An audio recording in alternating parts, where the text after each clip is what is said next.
એટલે મને વાણિયા ભાઈ ગમે. આજે આપણે મેં દુહાસન ચાલુ કે ને એવું નહીં કરવાનું, કડડન ભડડન કાંઈ નહીં, પોચું પોચું જ હાલ્યું જવાનું. હા, મારો અમેરિકા પ્રોગ્રામ ને મને એમ છું કે અહીંયા ઝોટો પાડી દઉં તો અમે આ બધા શરૂ કરી દઉં ડમક ડમક. ત્યાં એક ભાઈ ઉભા છે, મને કે ધીરે ધીરે છોકરા રડે છે, કારણ કે ઈ સિંહ ખમીએ કે ડોહા ઈ હાવસ ભાળી ગયા હોય તો હું જોવા ખોટી થાય. રામ રામ વસ બોલે તો ગાડીમાં ગળી ગયો હોય. એક વાર અમે ભૂપતભાઈ હતા ને અમારે એક હતા હારે, હું એને જોવા તો આવ્યા હું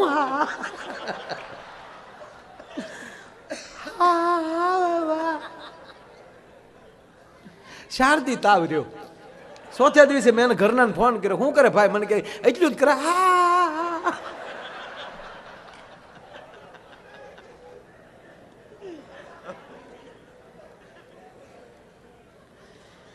એટલે આમ કોઈ દુહા સંદેહ નહીં ગાવા, રણસિંગા એવું તો નહીં જ.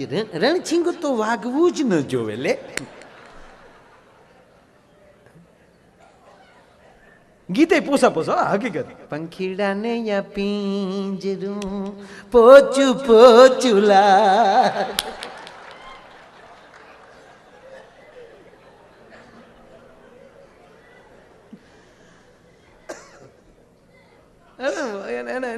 એની જમાવટ જ, કારણ કે બુદ્ધિ ભગવાને એને બુદ્ધિ આપી છે, એનો પૂરો ઉપયોગ કરે.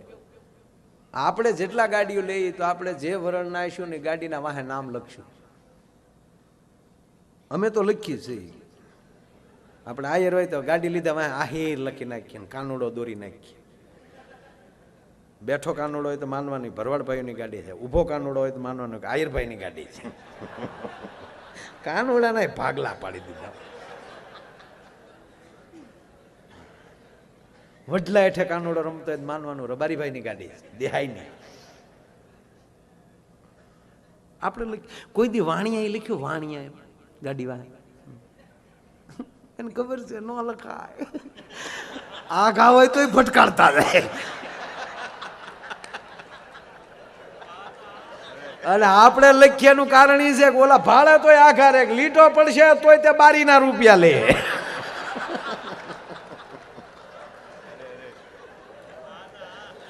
અરે એક ભાઈએ વાણિયાના છોકરાને થપાટ મારી એટલે કીધું વાણિયાનો છોકરો, એ ભાઈ મારી ભૂલ હું ઈ તો કયો, મારો વાક શું છે? બોલો કે તમે તો વાકમાં ન આવો, તમારે હું બેન રહેવું આવ.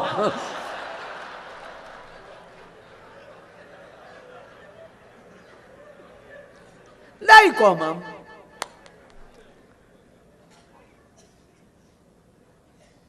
કોઈ દિન ગાડીમાં થે ન લખે, બંગલા ઉપર ન લખે. વણિક નિવાસ એને ખબર છે, ચોરને ખબર પડે. જો એના મકાનની બહાર જુઓ ને તો બહાર ન હોય, જમાવટ બધી અંદર હોય. બહારનું તમે જુઓ ને લુકિંગ તો સાદું હોય, હાવ જમાવટ બધી અંદર. આપણે જે હોય બધું બહાર, અંદર જય નારાયણ.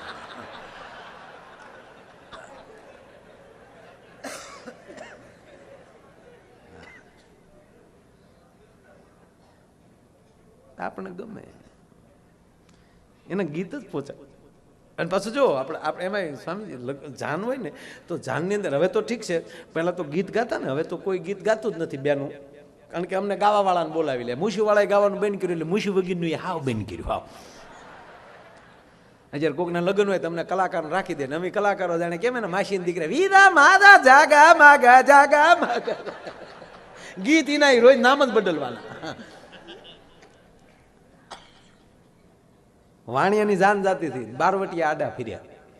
ઈ સમય હો, બળદગાડામાં જાનું, બારવટિયા લૂંટારા આડા ફર્યા. લૂંટારામાં બારવટિયામાં ફેર છે, માફ કરજો. બારવટીએ તો આખું લેવલ જુદું છે.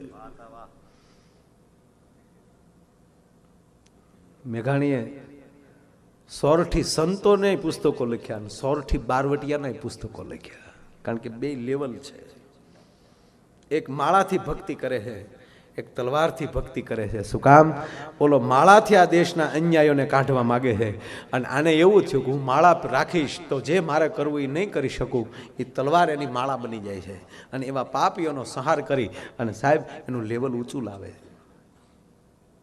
અને અમુક અમુક જગ્યાએ તો બારવટી અને રાજા બેયના લેવલ એવા થઈ જતા હતા. કોને આજે ગઈકાલની વાત કરું, અમે બેઠા હતા ને વાત આવી, હાદા ખુમાણનું અવસાન થયું. સ્વામીજી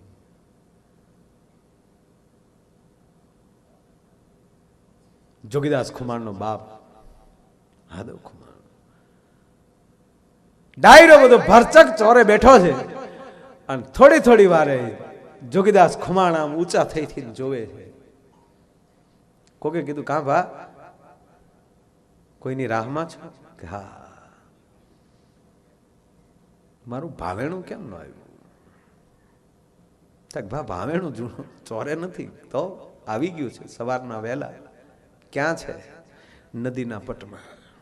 કે બાપ એને નદીમાં થોડું બેહવાનું હોય, એને ડાયરામાં બેહવાનું હોય. મારે ઘરે દુઃખમાં ભાગ લેવા આવ્યા એમ કરી જોગીદાસ ખુમાણ જ્યાં નદીના પટમાં જાય છે, તો બાપ 18 પાદરનો ધણી સાહેબ મુંડન કરાવી અને જોગીદાસ ખુમાણના બાપનું હરવણું કરે છે બ્રાહ્મણની પાસે બેઠા બેઠા.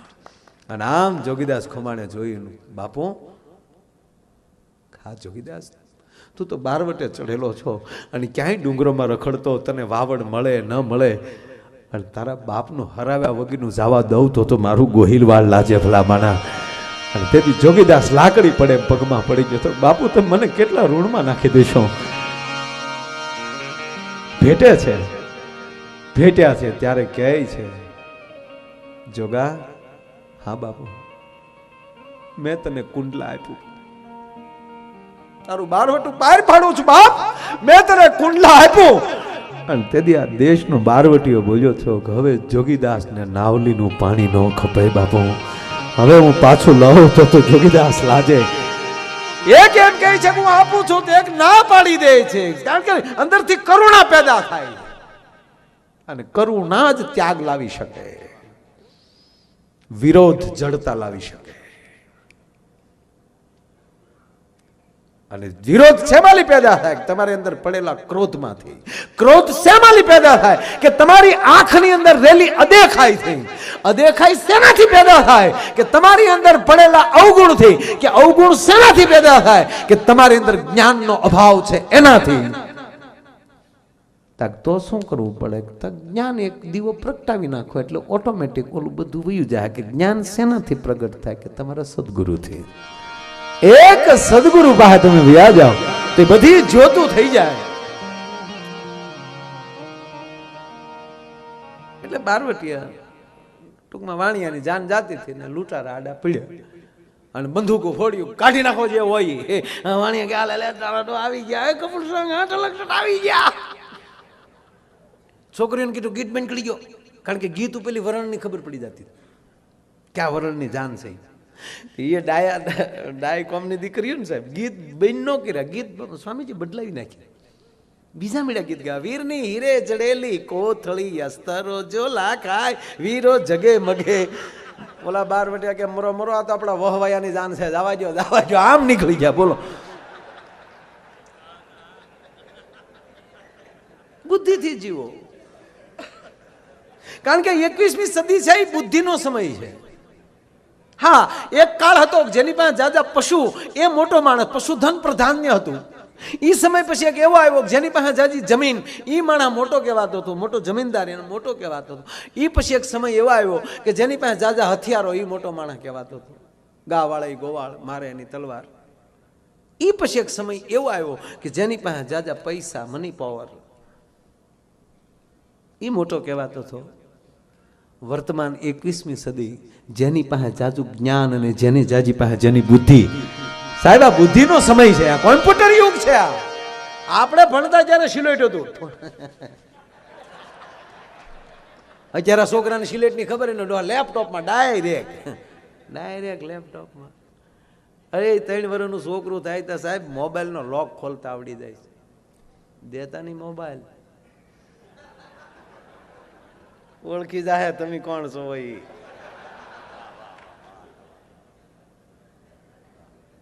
કારણ કે અત્યારે માણસ કેવો છે એ જોવાની જરૂર નથી, એનો મોબાઈલ ખોલીને જોઈ લેજો, એની અંદર જેવું ડાઉનલોડ હશે એવો માણસ હશે.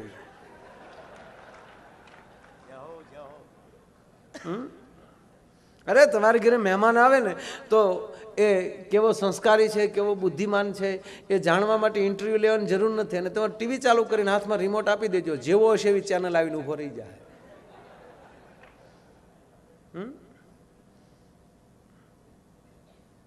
લક્ષ કે આસ્થા કે સંસ્કાર કે ચેનલ ઉપર આવે તો માનવાનો સદગુરુ વાળો છે.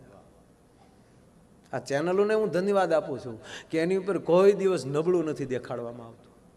અરે અમુક છાપા સાહેબ, ફૂલ સાહેબ જેવા છાપાને હું ધન્યવાદ આપું છું કે એની અંદર એવી ખોટી જાહેરાત ન હોય સાહેબ, કે આ છાપું આમ વાંચતા હોય તો પાછળ કોઈ જાહેરાતના અડધા નગ્નવાળી દીકરીઓના ફોટા હોય. સાહેબ અમુક બાપ આમ છાપું વાંચતા હોય ને તો દીકરી ચા દેવા આવી તો શરમાઈને વયું જવું પડે છે, કારણ કે બાપુજીને ખબર ન હોય પાછલે પાને શેનો ફોટો છે. પણ અમુક છાપાએ એ જાળવું છે. પત્રકારોને પણ હું પ્રણામ કરું છું, ધન્યવાદ છે. મોબાઈલ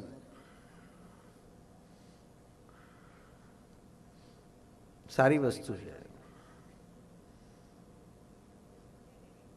એટલું બધું સરળ કરી નાખ્યું છે કે આ મોબાઈલ તમારે કોઈ ગ્રંથો વેચાતા લેવાની જરૂર નથી પડતી, એને ડાઉનલોડ કરો એટલે બધું આવી જાય છે. અને આપ તો બધા હરિભક્તો છો, આપના માટે આ વાત છે જ નહીં. પણ ઘણીવાર એક પ્રશ્ન મને અંદરથી પેદા થાય એવો કે અત્યારે યુવાન બાળકો, યુવાન છોકરાઓ, મારા ભાઈઓ છો, આનો બરોબર ઉપયોગ કરજો. અને હું તો આપ બધાને કહું છું, તમારા છોકરાઓને આનો બરોબર ઉપયોગ કરવો હોય ને તો આવા સંતોની હારે એને રાખજો, સંતો પાસે લાવજો એને. અને હું તો બાળકોને કહું, તમે તમારું નેટ ચાલુ કરો ત્યારે ડાઉનલોડ કરતી વખતે તમે અક્ષરો માંડો છો એ પહેલાં 1 સેકન્ડ આંખ બંધ કરીને એટલું વિચારજો કે હું, મારો બાપ કોણ છે, હું કોણ છું, મારે શું ડાઉનલોડ કરવું જોઈએ, એ વિચારીને પછી ડાઉનલોડ કરજો. નહીંતર તમારી બુદ્ધિને બેકાર કરી નાખશે. આમ કેટલા એવા છોકરા કે એના બાપા એમ કે બેટા તારો મોબાઈલ જોવા દે તો ધડદીને ઘા કરીને દે, એવા કેટલા છોકરા. ઉભા રહ્યો પપ્પા હું લોક ખોલ દઉં. લોક ન ખોલતો હોય પણ અમુક વસ્તુ ન્યાલી ડિલેટ મારતો હોય. અને એવી આની અંદર કઈ એવું તત્વ આવી ગયું છે કે તમારાને લોક રાખવો પડે. તમારા પરિવારમાં, તમારા ઘરમાં એવી કઈ અવિશ્વાસની એવી પળ આવે છે કે તમારી તિજોરીની ચાવી તમારે હતાડીને રાખવી પડે. આ બહાર ગામ જાઓ ત્યારે તાળું દઈને જાઓ, બરાબર છે. અરે બહાર ગામ જાય તો તાળું હું દે.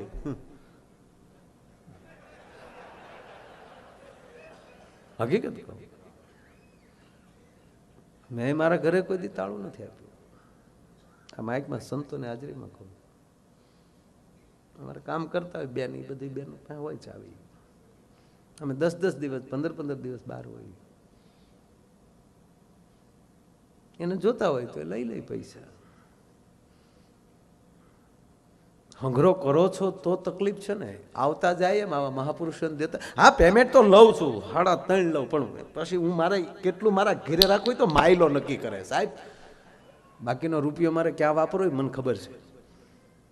કારણ કે મને ખબર હોય કે મને ઘઉં નથી હદતા, અને છતાં કોઈના ઘરે ગયા ને લાપસી છે તો ખાવી પડે, પણ તરત ટીકડી લઈ લેવાય, નહીતરી હદે નહીં, ન હદતા હોય એને.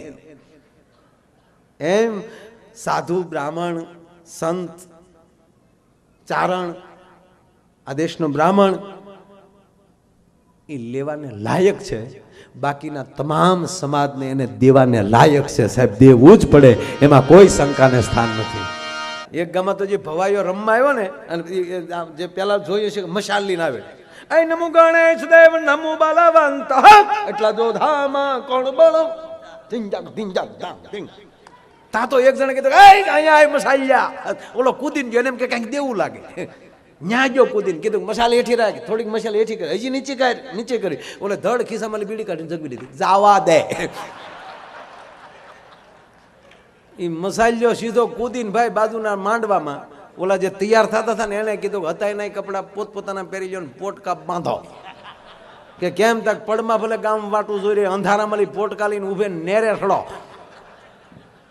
તક કેમ તક આપણી મસાલ્યું એ બીડીયું હળગાવે, 5 રૂપિયા કોઈ દી નો આપે, નીકળો.